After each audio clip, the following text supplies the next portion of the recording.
pag tumilim. Dito sa baba. Wala na po mga lalaki na po kasi. Kasi ito yata yung mahaba. Ihanap mo muna. Ito, alisin mo kaya muna. Yung mahaba, lagay mo din. Alisin mo.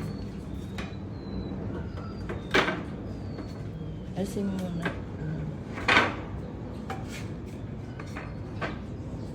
Yung mahaba muna ilagay mo. Tapos yung maliliit ang mga pagdudugtong-dugtongin mo dyan. Doon sa ibabaw. Alisin mo yung maliit.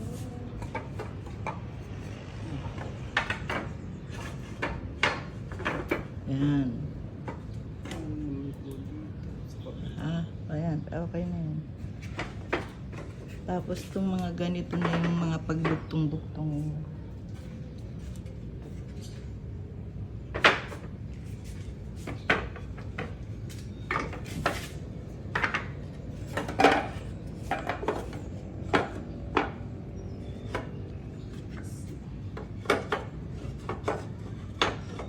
Ayan.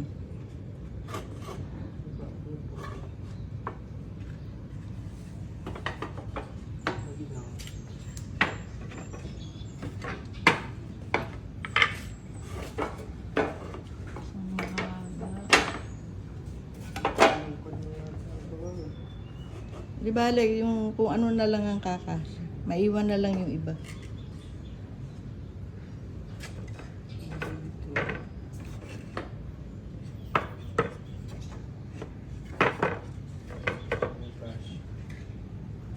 Yung ilalim ito, ipatong mo na.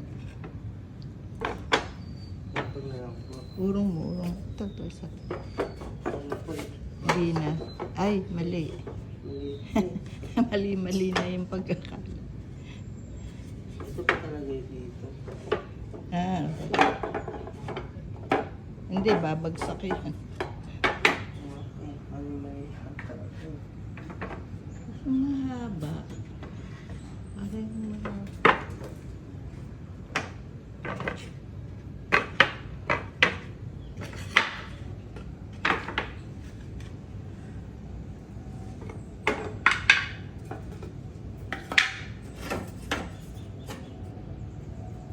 O yan.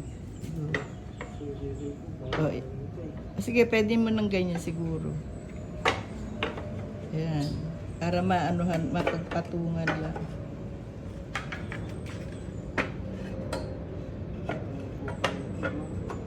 Mali. Parang ganito.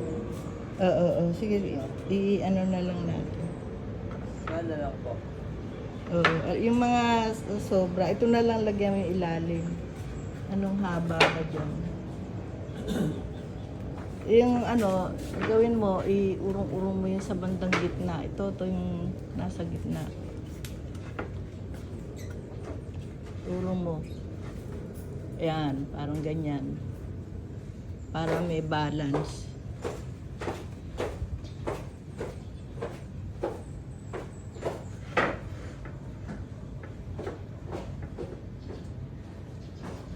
Siguro yung maliliit, baka yung iba dito nga.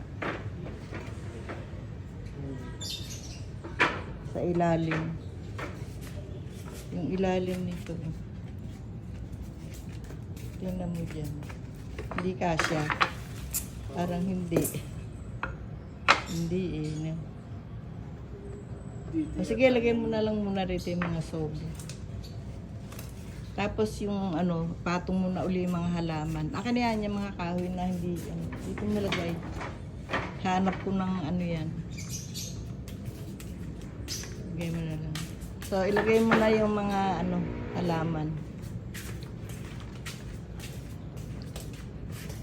Siguro pwede. Ganyan. Yan.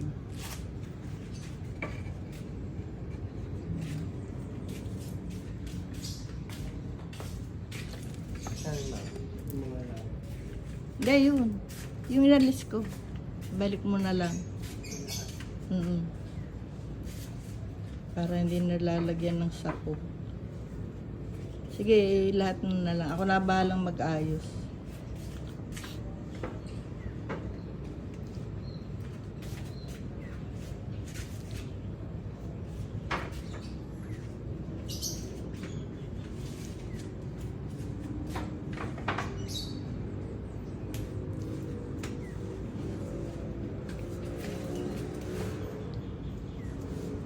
sa ibabaw.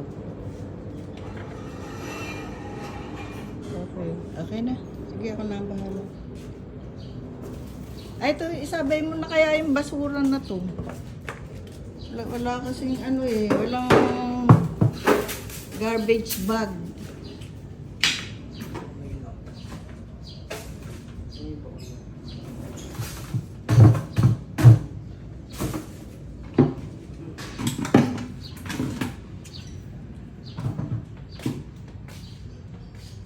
Thanks for watching.